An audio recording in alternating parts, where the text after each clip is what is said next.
Ezekiel 8. And it came to pass in the 6th year, in the 6th month, in the 5th day of the month, as I sat in mine house, and the elders of Judah sat before me, that the hand of the Lord God fell there upon me. Then I beheld, and lo, a likeness as the appearance of fire, from the appearance of his loins even downward fire, and from his loins even upward, as the appearance of brightness, as the colour of amber. And he put forth the form of an hand, and took me by a lock of mine head, and the Spirit lifted me up between the earth and the heaven, and brought me in the visions of God to Jerusalem, to the door of the inner gate that looketh toward the north, where was the seat of the image of jealousy, which provoketh to jealousy. And behold, the glory of the God of Israel was there, according to the vision that I saw in the plain. Then said he unto me, Son of man, lift up thine eyes now the way toward the north. So I lifted up mine eyes the way toward the north, and behold, northward at the gate of the altar this image of jealousy in the entry. He said furthermore unto me, Son of man, seest thou what they do? Even the great abominations that the house of Israel committeth here, that I should go far off from my sanctuary? But turn thee yet again, and thou shalt see greater abominations. And he brought me to the door of the court, and when I looked, behold, a hole in the wall. Then said he unto me, Son of man, dig now in the wall. And when I had digged in the wall, behold, a door. And he said unto me, Go in, and behold the wicked abominations that they do here. So I went in and saw, and behold, every form of creeping things, and abominable beasts, and all the idols of the house of Israel portrayed upon the wall round about. And there stood before them 70 men of the ancients of the house of Israel, and in the midst of them stood Jaazaniah the son of Shaphan, with every man his censer in his hand, and a thick cloud of incense went up. Then said he unto me, Son of man, hast thou seen what the ancients of the house of Israel do in the dark, every man in the chambers of his imagery? For they say, The Lord seeth us not, the Lord hath forsaken the earth. He said also unto me, Turn thee yet again, and thou shalt see greater abominations that they do. Then he brought me to the door of the gate of the Lord's house, which was toward the north, and behold, there sat women weeping for Tammuz. Then said he unto me, Hast thou seen this, O son of man? Turn thee yet again, and thou shalt see greater abominations than these. And he brought me into the inner court of the Lord's house, and behold, at the door of the temple of the Lord, between the porch and the altar, were about 25 men, with their backs toward the temple of the Lord, and their faces toward the east. And they worshipped the sun toward the east. Then he said unto me, Hast thou seen this, O son of man? Is it a light thing to the house of Judah that they commit the abominations which they commit here? For they have filled the land with violence, and have returned to provoke me to anger, and lo, they put the branch to their nose. Therefore will I also deal in fury. Mine eye shall not spare, neither will I have pity, and though they cry in mine ears with a loud voice, yet will I not hear them.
to move more every time. When you leave, I'm begging you not to go. Call your name 2-3 times in a row. Such a funny thing for me to try to explain how I'm feeling in my pride and go on and blame. I still don't understand just how.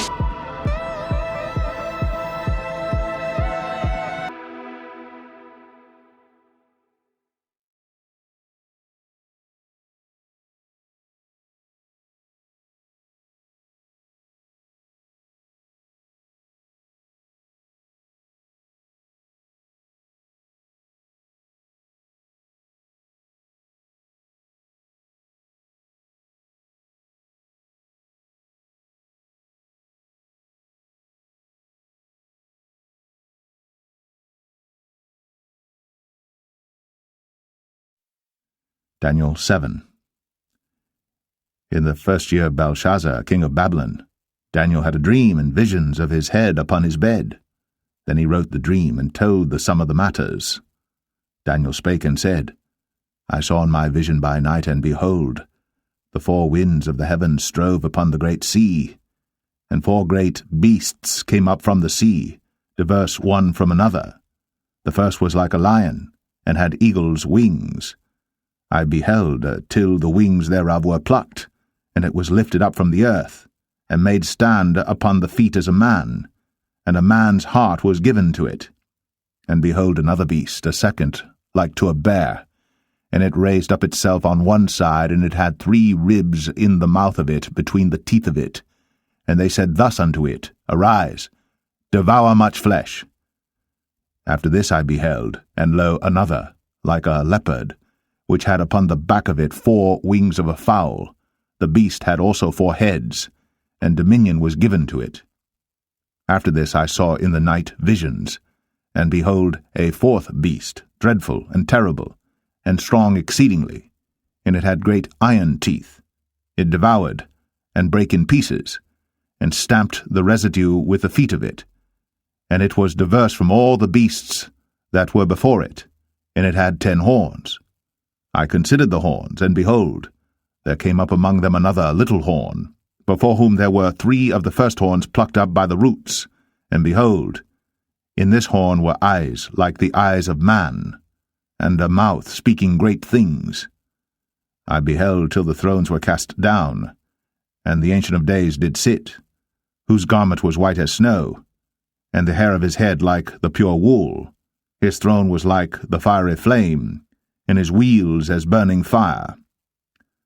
A fiery stream issued and came forth from before him. Thousands ministered unto him, and 10,000 times 10,000 stood before him. The judgment was set, and the books were opened. I beheld then, because of the voice of the great words which the horn spake, I beheld even till the beast was slain, and his body destroyed, and given to the burning flame. As concerning the rest of the beasts, they had their dominion taken away, yet their lives were prolonged for a season and time. I saw in the night visions, and behold, one like the Son of Man came with the clouds of heaven, and came to the Ancient of Days, and they brought him near before him. And there was given him dominion and glory, and a kingdom, that all people, nations, and languages should serve him. His dominion is an everlasting dominion which shall not pass away, and his kingdom that which shall not be destroyed. I, Daniel, was grieved in my spirit in the midst of my body, and the visions of my head troubled me. I came near unto one of them that stood by, and asked him the truth of all this. So he told me, and made me know the interpretation of the things. These great beasts, which are 4 kings, which shall arise out of the earth. But the saints of the Most High shall take the kingdom, and possess the kingdom for ever, even for ever and ever. Then I would know the truth of the 4th beast, which was diverse from all the others, exceeding dreadful, whose teeth were of iron, and his nails of brass, which devoured, brake in pieces, and stamped the residue with his feet. And of the 10 horns that were in his head, and of the other which came up, and before whom 3 fell, even of that horn that had eyes, and a mouth that spake very great things, whose look was more stout than his fellows, I beheld, And the same horn made war with the saints, and prevailed against them, until the Ancient of Days came, and judgment was given to the saints of the Most High. And the time came that the saints possessed the kingdom. Thus he said, The fourth beast shall be the fourth kingdom upon earth, which shall be diverse from all kingdoms, and shall devour the whole earth, and shall tread it down, and break it in pieces. And the 10 horns out of this kingdom are 10 kings that shall arise, and another shall rise after them. And he shall be diverse from the first, and he shall subdue 3 kings. And he shall speak great words against the Most High, and shall wear out the saints of the Most High, and think to change times and laws. And they shall be given into his hand until a time and times and the dividing of time. But the judgment shall sit, and they shall take away his dominion to consume and to destroy it unto the end. And the kingdom and dominion, and the greatness of the kingdom under the whole heaven, shall be given to the people of the saints of the Most High, whose kingdom is an everlasting kingdom, and all dominions shall serve and obey him. Hitherto is the end of the matter. As for me, Daniel, my cogitations much troubled me, and my countenance changed in me. But I kept the matter in my heart.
Now he who keeps his commandments abides in him, and he in him. 1 John 3, verse 24. After the warning against the worship of the beast and his image, the prophecy declares, Here are they that keep the commandments of God and the faith of Jesus. Since those who keep God's commandments are thus placed in contrast with those that worship the beast and his image and receive his mark, it follows that the keeping of God's law on the one hand and its violation on the other will make the distinction between the worshippers of God and the worshippers of the beast. The special characteristic of the beast, and therefore of his image, is the breaking of God's commandments. Says Daniel of the little horn, the papacy, he shall think to change times and the law. And Paul styled the same power the man of sin, who was to exalt himself above God. One prophecy is a complement of the other. Only by changing God's law could the papacy exalt itself above God. Whoever should understandingly keep the law as thus changed would be giving supreme honor to that power by which the change was made. Such an act of obedience to papal laws would be a mark of allegiance to the Pope in the place of God. The papacy has attempted to change the law of God. The second commandment forbidding image worship has been dropped from the law, and the fourth commandment has been so changed as to authorize the observance of the first instead of the seventh day as the Sabbath. But papists urge, as a reason for omitting the second commandment, that it is unnecessary, being included in the first, and that they are giving the law exactly as God designed it to be understood. This cannot be the change foretold by the prophet. An intentional, deliberate change is presented. He shall think to change the times and the law. The change in the fourth commandment exactly fulfills the prophecy. For this, the only authority claimed is that of the church. Here, the papal power openly sets itself above God. While the worshippers of God will be especially distinguished by their regard for the fourth commandment, since this is the sign of his creative power and the witness to his claim upon man's reverence and homage, the worshippers of the beast will be distinguished by their efforts to tear down the Creator's memorial to exalt the institution of Rome.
Let us therefore fear, lest a promise being left us of entering into his rest, any of you should seem to come short of it. For unto us was the gospel preached, as well as unto them. But the word preached did not profit them, not being mixed with faith in them that heard it. For we which have believed do enter into rest, as he said, As I have sworn in my wrath, if they shall enter into my rest. Although the works were finished from the foundation of the world. For he spake in a certain place of the seventh day, on this wise, And God did rest the seventh day from all his works. And in this place again, If they shall enter into my rest. Seeing therefore it remaineth that some must enter therein, and they to whom it was first preached entered not in because of unbelief. Again, he limiteth a certain day, saying in David, Today, after so long a time, as it is said, Today, if ye will hear his voice, harden not your hearts. For if Jesus had given them rest, then would he not afterward have spoken of another day? There remaineth therefore a rest to the people of God. For he that is entered into his rest, he also hath ceased from his own works, as God did from his.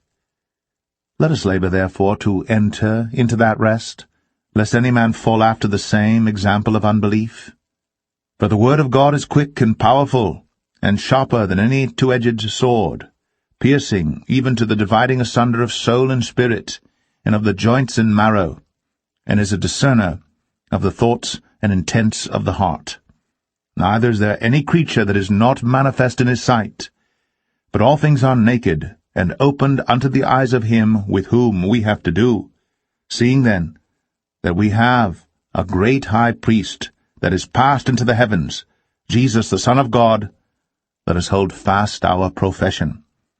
For we have not an high priest which cannot be touched with the feeling of our infirmities, but was in all points tempted like as we are, yet without sin. Let us therefore come boldly unto the throne of grace, that we may obtain mercy, and find grace to help in time of need.